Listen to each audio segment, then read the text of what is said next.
Hello বন্ধুরা, তোমরা কেমন আছো? আশা করি তোমরা খুব ভালো আছো। আমি সায়ন বিশ্বাস তোমাদের জন্য নিয়ে এসেছি একটা নতুন ভিডিও তোমাদের চ্যানেল সিম্পল নলেজে। তো অনেকদিন পর আমি আবার একটা ভিডিও নিয়ে এসেছি, থাম্বনেল দেখে বুঝতে পেরেছো।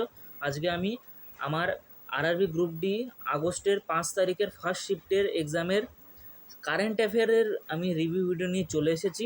ওভারঅল রিভিউ ভিডিও আমি পরে দিচ্ছি, আপাতত কারেন্ট অ্যাফেয়ারের ভিডিওটা আমি দিয়ে দিচ্ছি যাতে তোমরা পড়ে নিতে পারো।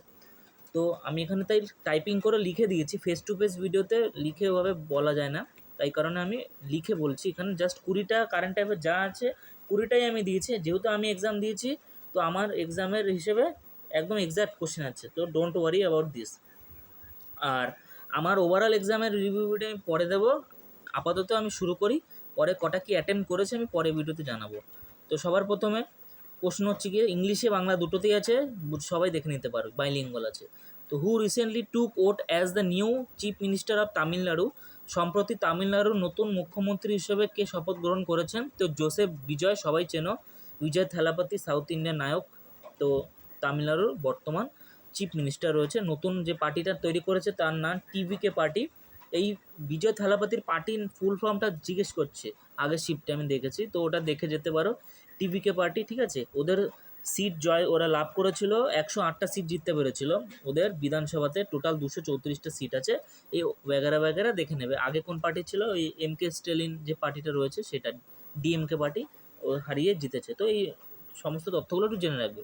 তারপরে 2 নম্বর প্রশ্ন, in climate change performance index CCPI, India drop 13 places to reach with position. জলবায়ু পরিবর্তন পারফরমেন্স সূচকে ভারতে 13 ধাপ নেমে কোন স্থানে পৌঁছেছে? 23 নম্বর স্থান র্যাঙ্ক করেছে 2026-এ। 2025-এ ভারতের র্যাঙ্ক 10-এ ছিল, ভালো ছিল। 2026-এ র্যাঙ্কটা খারাপ হয়ে গিয়ে 13 নম্বর ধাপ নেমে গিয়ে 23-এ দাঁড়িয়েছে। তো উত্তর আমাদের জানতে চাইছে 26-এর র্যাঙ্ক কত হচ্ছে, তো 23 নম্বর র্যাঙ্ক। আর 2025-এ জানতে চাইলে 10 নম্বর র্যাঙ্ক এই ক্লাইমেট চেঞ্জ পারফরমেন্স ইন্ডেক্স। তো সবাই ইন্ডেক্সটা দেখে যাবে, ইন্ডেক্স থেকে কোশ্চেন দিচ্ছে, ঠিক আছে। যেমন important Henley passport index, corruption index, তারপরে human development index, innovation index, happiness index, তারপর হচ্ছে গিয়ে পাসপোর্ট ইন্ডেক্স, এরকম রয়েছে আরও, ওই আরও ছোটো ছোটো রয়েছে হাঙ্গার ইন্ডেক্স। এই টাইপের ইন্ডেক্সগুলো খুবই ইম্পর্টেন্ট, দেখে নিন।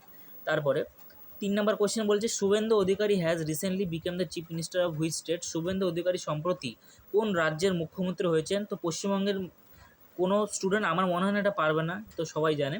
তো ওয়েস্ট বেঙ্গলের শুভেন্দু অধিকারী, আমাদের পশ্চিমবঙ্গের টিএমসি পার্টি হেরে যাওয়ার বিজেপি গভর্নমেন্ট যখন আসে, তো বিজেপি গভর্নমেন্টের হয়ে চিফ মিনিস্টার নিযুক্ত হয়েছেন শুভেন্দু অধিকারী, বিজেপি বিধায়ক। তো সঠিক আনসার ওয়েস্ট বেঙ্গল বা পশ্চিমবঙ্গ। তারপরে what is the official theme of international women's day announced by the United Nation in 2026? 2026-এ যে ইন্টারন্যাশনাল উমেন্স ডে গিয়েছে, সেই উমেন্স ডেতে থিমটা কী ছিল? তো জাতিসংঘ ঘোষিত আন্তর্জাতিক নারী দিবসের অফিসিয়াল থিমটা কী ছিল? এটা ছিল rights, justice, action for all women and girls. এটা হচ্ছে কি থিম ছিল। তো থিম অবশ্যই দেখে যাবে, দেখে বুঝতে পেরেছো। আর বিশেষত বলে দিচ্ছি আমি, মে মাস পর্যন্ত কারেন্ট অ্যাফেয়ার বেশি দিচ্ছে। মে মাসের খুব ইম্পর্টেন্ট দেখছি কারেন্ট অ্যাফেয়ার, অনেক কারেন্ট অ্যাফেয়ার মে মাস থেকে দিচ্ছে 2026-এ। তো মোটামুটি 2026-এ জানুয়ারি, ফেব্রুয়ারি, মার্চ, এপ্রিল, মে অবধি যথেষ্ট। জুন একটু করলেও করতে পারো, মে অবধি তোমাদের মোর দ্যান সাফিসিয়েন্ট। আমি স্পিডি পাবলিকেশনের ইংলিশ ভার্সান, হিন্দি ভার্সান দুটো পিডিএফই আমার টেলিগ্রাম চ্যানেলে দিয়ে রেখেছি। যারা এই কন্টেন্টটা নিতে পারো নি, আমার টেলিগ্রাম চ্যানেলে জয়েন্টটা নিতে পারো, ডিসক্রিপশন বক্সে লিঙ্ক দেওয়া আছে ভিডিওর। আর আমার টেলিগ্রাম চ্যানেলের নাম সিম্পল নলেজ, সার্চ করলেও চলে আসবে। তো দেখে নিও, স্পিডি পাবলিকেশন থেকে ডিরেক্ট তুলে দিচ্ছি কোশ্চেন, কারেন্ট অ্যাফেয়ার্স। তারপরে which has become the third state in India to take a step toward implementing the uniform civil code UCC by passing a bill in its assembly? বিধানসভার bill পাশ করে অভিন্ন দেয়ানিবিধি বা UCC লাগুর দিশায় পদক্ষেপ গ্রহণকারী ভারতের তৃতীয় রাজ্য কোনটি? এটা হবে আসাম। তো প্রথম ইউসিসি লাগু হওয়া রাজ্যের নাম হচ্ছে উত্তরাখণ্ড, দ্বিতীয় হচ্ছে গিয়ে উত্তরাখণ্ডের পরে দ্বিতীয় সম্ভবত গোয়া মেবি, তারপর তৃতীয় হচ্ছে আসাম। তো ইউসিসি আর্টিকেল নাম্বার 44, এটা কোথায় পড়ে? এটা ডিরেক্টিভ প্রিন্সিপাল অফ স্টেট পলিসির মধ্যে পড়ে, কিন্তু তোমাদের পলিটি থেকে কোনো কোশ্চেন দিচ্ছে না ওইভাবে। তো তোমার জাস্ট কারেন্ট অ্যাফেয়ারই পড়ো এই জেনারেল অ্যাওয়ারনেসের সেকশনটাতে। আর সায়েন্স 25 নম্বর, আমি ওটা পরের ভিডিওতে ডিটেলে আলোচনা করে দেবো। তো সায়েন্স নিয়ে চাপ নিতে হবে না, ম্যাথ রিজনিং বলে দেবো।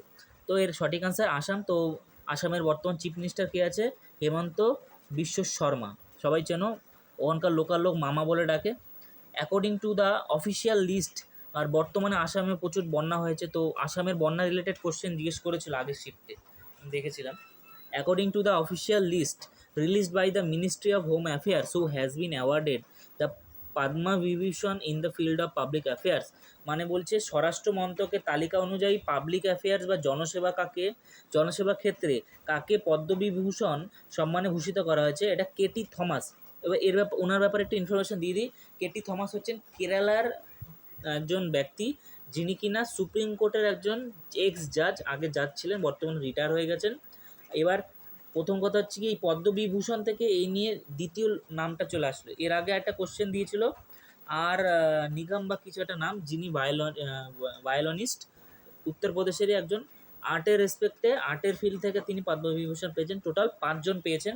তো 5জনের মধ্যে কেটি থমাস একজন, আর যেই নামটা বললাম আর নিগম না, আমি নামটা এই মুহূর্তে মনে করতে পারছি না, রঞ্জন বা কিছু একটা ছিল, ভায়োলিনিস্ট, এই নামটা দিয়েছে। তো আমি বলবো পদ্মবিভূষণ 5টা যে নামটা রয়েছে, যারা যারা পেয়েছে 2026 সালে পদ্মবিভূষণের, সেই অ্যাওয়ার্ডিদের নামগুলো পড়বে, কোন রাজ্য থেকে বিলং করে এবং তাদের প্রফেশন কী। তো পাবলিক অ্যাফেয়ার্স থেকে 2জন পেয়েছেন, একটা কেটি থমাস, আরেকজন কেরালার এক্স চিফ মিনিস্টার, নামটা আমি ভুলে গেছি এই মুহূর্তে, মনে পড়ছে না। তো একটুখানি তোমরা দেখে নেবে, স্পিডি পাবলিকেশনের ডিটেলসে রয়েছে, তো তোমরা দেখে নেবে, যারা যারা নেই আমার টেলিগ্রাম চ্যানেল জয়েন্ট হয়ে নিয়ে নিও। তো KT Thomas is the right answer. তারপরে who has won the gold medal in the women's 25 metre pistol event at the ISSF world cup shooting championship. তো খেলা থেকে প্রচুর কোশ্চেন এসেছে, সবাই খেলা দেখে যাবে 2026-এ রিসেন্ট ISSF বিশ্বকাপ শুটিং চ্যাম্পিয়নের মহিলাদের 25 মিটার পিস্তল ইভেন্টে কে সোনা জিতেছেন? ঈশা সিংহ এই মেডেলটা জিতেছেন। তারপরে তার সাথে মানু ভাক্কর টাকারও ছিল এই ইভেন্টে, যতটা আমি দেখেছিলাম, বাট গোল্ড মেডেল পাওয়ার কথা বলেছে, তো Isha Singh is the correct answer. Where was the BRICS foreign ministers meeting held under the Indian's chairship? তো ভারতের সভাপতিত্বে ব্রিক্স দেশগুলোর পররাষ্ট্রমন্ত্রীদের বৈঠক কোথায় আয়োজিত হয়েছিল? এটা ভারতের নিউ দিল্লিতে। অ্যাকচুয়ালি কোশ্চেনটা বলছিল কোন দেশে আয়োজন করা হয়েছিল, অপশানে ছিল কয়টা দেশের নাম ছিল, তো এটা উত্তর ইন্ডিয়া হবে। কোশ্চেনটা দেশ চেয়েছিল, আর যদি ইন্ডিয়ার কথা তাহলে বলবো নিউ দিল্লিতে হয়েছিল। Which country hosted the 21st AFC women's Asia cup football tournament বা 21তম AFC মহিলা এশিয়ান কাপ ফুটবল টুর্নামেন্ট আয়োজক দেশ কোনটি? অস্ট্রেলিয়া। দেখে নেবে, খেলাধুলা থেকে অনেকগুলো কোশ্চেন দিয়েছে। Who has won the gold medal with a new national record of 10.09 seconds in the men's 100 metre race event at the 29th federation cup held in Ranchi? রাঁচিতে আয়োজিত 29তম ফেডারেশন কাপে পুরুষদের 100 মিটার দৌড়ে 10.09 সেকেন্ডের নতুন জাতীয় রেকর্ড গড়ে কে সোনা জিতেছেন? তো এর উত্তর হবে গুরিন্দর বীর সিং, তিনি এই রেকর্ডটা করেছেন। গুরিন্দর বীর Singh is the correct answer. ঠিক আছে, এটা মুখস্থ করে নেবে। এই নামটা এ নিয়ে 3বার মেবি রিপিট হয়েছে, আগের শিফটেও এসেছে, আমার শিফটেও এসেছে, 5 তারিখের ফার্স্ট শিফটে আগস্টের, দেখে নেবে একবার। ডিউরিং দ্য, আর আমি কারেন্ট অ্যাফেয়ার্স রিলেটেড আমি আলাদা সেপারেট আমি টপিক বলে দেবো, প্রতিদিন আমি অ্যানালিসিস ভিডিও আনতে থাকবো, তো তোমরা দেখতে থাকবে, আমি টপিকও বলে দেবো recent important. During the T20, আর আরেকবার একটা কথা, রামসার সাইট বর্তমানে 101টা হয়ে গেছে ভারতবর্ষে আগস্টের 1 তারিখের হিসেবে। তো সবাই ওই 100তম, 101তম, 99তম, 98তম, এই লাস্টে 4-5টা রামসার সাইট দেখে নেবে। 99তমটা দিয়েছিল শ্রীলেখা রামসার সাইট, যেটা উত্তরপ্রদেশে আছে, এটা আগের শিফটে দিয়েছিল, তাই জন্য বলছি রামসার সাইটগুলো একটু দেখে নেবে। During T20 World Cup, which country became the first team in men's international cricket history to hit more than 100 sixes in a single tournament or series? তো এর উত্তর হবে T20 বিশ্বকাপ চলাকালীন আন্তর্জাতিক ক্রিকেট ইতিহাসে কোন দেশ প্রথম দল হিসেবে একটি নির্দিষ্ট টুর্নামেন্ট বা সিরিজ 100-র বেশি ছক্কা হাঁকানোর রেকর্ড করেছেন? তো এটা ইন্ডিয়া হবে। আর ইন্ডিয়া থেকে বৈভব সূর্যবংশী 72টা 6 মেরে রেকর্ড বানিয়েছে। তো ইয়াংগেস্ট প্লেয়ার ইন ইন্ডিয়া বর্তমানে বৈভব সূর্যবংশী, তো সেই এই টিমেরই পার্ট ছিল। তো 100টা বেশি বলেছে, তো রাইট অ্যান্সার ইন্ডিয়া হবে। আর এখান থেকে এক্সট্রা ইনফরমেশন বলতে T20 ওয়ার্ল্ড কাপ তো জিতেছে কে? ইন্ডিয়া। হারিয়েছে কাকে? ইন্ডিয়া নিউজিল্যান্ডকে হারিয়েছে। আয়োজন কোন কোন জায়গায় হয়েছে? ভারতে হয়েছে আর শ্রীলঙ্কায়। তো এতগুলো ইনফরমেশন তোমরা জেনে নেবে 2026 T20 ওয়ার্ল্ড কাপের ব্যাপারে। Which famous Indian playback singer, considered one of the most versatile voices in the Indian music industry, passed away at the age of 92? ভারতে অন্যতম বহুমুখী কণ্ঠশিল্পী হিসেবে পরিচিত কোন বিখ্যাত ভারতীয় নারী পার্শ্ব গায়িকা 92তম বয়সে প্রয়াত হয়েছেন বা মারা গিয়েছেন? তো আশা ভোসলে উত্তর হবে correct answer. What is the primary objective of the IMEX initiative announced by the ISRO? তো ইসরো কর্তৃক ঘোষিত IMEX উদ্যোগের প্রাথমিক উদ্দেশ্য কি? তো মাইক্রোগ্র্যাভিটি এক্সপেরিমেন্টস অ্যান্ড রিসার্চ। তো এটা হচ্ছে কি টপিক। তো ইসরো ডিআরডিও থেকে কোশ্চেন ফিক্সড একটা দুটো করে দিচ্ছে, একটা ইসরো থেকে একটা ডিআরডিও থেকে, দুটো কোশ্চেন ফিক্সড। মিসাইল থেকে থাকবেই। India's flagship Namami Gange mission is a key policy priority primarily towards achieving which United Nations Sustainable Development Goal SDG? তো ভারতে ফ্ল্যাগশিপ উদ্যোগে নামামি গঙ্গা মিশন মূলত রাষ্ট্রসংঘের কোন সাস্টেনেবল ডেভেলপমেন্ট গোল অর্জনের উদ্দেশ্যে পরিচালিত? তো SDG 6 clean water and sanitisation. তো SDG 6 is the correct answer, এটা উত্তর হবে। ওখানে ক্লিন ওয়াটার অ্যান্ড স্যানিটাইজেশন লেখাটা ছিল না, ওখানে ইন্ডাস্ট্রিয়াল এরকম কিছু একটা লেখা ছিল, ইন্ডাস্ট্রিয়াল ডেভেলপমেন্ট টাইপ কিছু একটা লেখা ছিল, বাট SDG 6 ছিল।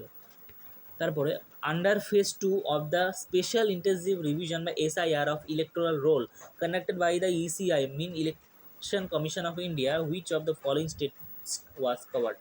তো ECI বা ইলেকশন কমিশন দ্বারা পরিচালিত ভোটার তালিকা বিশেষ গহন মোট কথা SIR স্পেশাল ইন্টেন্সিভ রিভিশনের ফেজ 2 এর অধীনে নিচের কোন রাজ্যটি অন্তর্ভুক্ত ছিল? তো অপশন হিসেবে ওয়েস্ট বেঙ্গল হবে। 12টার অধিক রাজ্য ছিল আর 3টে কেন্দ্রশাসিত অঞ্চল ছিল, তার মধ্যে তামিলনাড়ু একটা ছিল যেখানে জোসেফ বিজয় চিফ মিনিস্টার হয়েছে। In India's Economic Survey 2026 to 2027, special concern was raised regarding which primary public health challenge and lifestyle disease under the health section? ভারতে অর্থনৈতিক সমীক্ষা 2022-27 স্বাস্থ্য বিভাগে কোন প্রধান জনস্বাস্থ্য চ্যালেঞ্জ ও জীবনযাত্রা সংক্রান্ত ব্যাধি নিয়ে উদ্বেগ প্রকাশ করা হয়েছে? তো ওবেসিটি বা স্থূলতা বা অতিরিক্ত মেদ এই সমস্যাটা ছিল। আরও ছিল ওখানে ম্যালেরিয়া ছিল, টিউবারকিউলোসিস ছিল, আর অ্যানিমিয়া ছিল, আর ওবেসিটি ছিল। তো obesity is the correct answer. চারটে অপশন যা ছিল এক্সাক্ট আমি বলে দিয়েছি। The nation wide free annual health check up initiative for workers aged 40 years and above under the new labor codes was launched by which ministry? তো নতুন শ্রমবিধির অধীনে 40 বছর ও তার বেশি বা ঊর্ধ্ব বয়সের শ্রমিকদের দেশব্যাপী বিনামূল্যে বার্ষিক স্বাস্থ্য পরীক্ষা উদ্যোগ কোন মন্ত্রক চালু করেছে? তো এর উত্তর হবে ministry of labour and employment. If climate change causes extreme and erratic rainfall in India's biodiversity hotspot Western Ghats, what will be its primary effect on ecosystem and local species? তো জলবায়ু পরিবর্তনের ফলে ভারতের জীববৈচিত্র্য হটস্পট পশ্চিমঘাট ও অতিরিক্ত ও অনিশ্চিত বৃষ্টিপাত হলে সেখানে বাস্তুতন্ত্র ও স্থানীয় প্রজাতির ওপর প্রাথমিক প্রভাব কী পড়বে? তো প্রজাতির বিলুপ্তি বা মৃত্যু ঘটবে। Difficulty for species survival will increase. 19 নম্বর কোশ্চেন বলেছে which state of the art indigenous missile system was recently successfully tested by DRDO and Indian Air Force IAF, strengthening air defense and precision strike capabilities? সম্প্রতি DRDO defence research and development organisation headquarter new Delhi এবং ভারতের বিমান বাহিনী IAF দ্বারা কোন অত্যাধুনিক স্বদেশি ক্ষেপণাস্ত্র ব্যবহার সফল পরীক্ষা করা হয়েছে যা আকাশ প্রতিরক্ষা ও সুনির্দিষ্ট আঘাতের ক্ষমতাকে শক্তিশালী করে? তো এটা হবে রুদ্রাম 2। অপশানটা কঠিন ছিল, এভাবে দেওয়া ছিল রুদ্রাম 1, রুদ্রাম 2, রুদ্রাম 3, রুদ্রাম 4।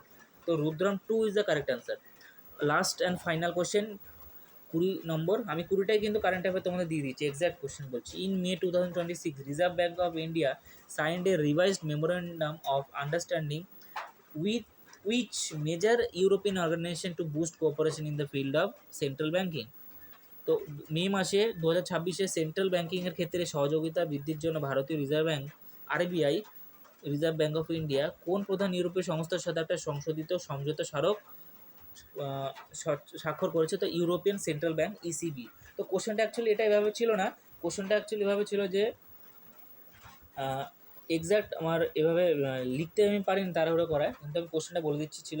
বলা হয়েছিল কোশ্চেন যে ভারতে মে মাসে একজন ইউরোপিয়ান কোনো অথরিটি এসেছিল, যার আসার পরে ভারত ইউরোপের কোনো একটা অর্গানাইজেশনের সাথে একটা ডিল সাইন করে। তো কোন কোন দুটো অর্গানাইজেশনের মধ্যে এই ডিল সাইন হয়েছিল, ভারতের কোন অর্গানাইজেশন আর ওই ইউরোপের কোন অর্গানাইজেশন? তো অপশনে ছিল আরবিআই ও ইউরোপিয়ান সেন্ট্রাল ব্যাংক। কোশ্চেনটা এরকম ফরম্যাটে ছিল। তো আশা করি তোমরা কারেন্ট অ্যাফেয়ারের কোশ্চেন প্যাটার্ন বুঝতে পেরেছো। ভিডিওটি ভালো লেগে থাকলে অবশ্যই ভিডিওটা লাইক করে দিও। তোমাদের এই লাইক আমার ভিডিও করা মনোযোগ দেয়। তো আমি আমার পরীক্ষার রিভিউ আমি পরে ভিডিওতে ডিটেলসে আমি বলবো, কয়টা অ্যাটেম্প কী করেছি। আমি কারেন্ট অ্যাফেয়ারটা বললাম, সায়েন্সটা বলে দেবো, ম্যাথের জন্য বলে দেবো। তো আশা করি ভিডিওটা ভালো লেগেছে। অবশ্যই চ্যানেলটিকে সাবস্ক্রাইব করে দিও, পাশে থাকা বেল আইকনটা প্রেস করে দিও, আর অবশ্যই টেলিগ্রাম চ্যানেল জয়েন্ট হয়ে যাও।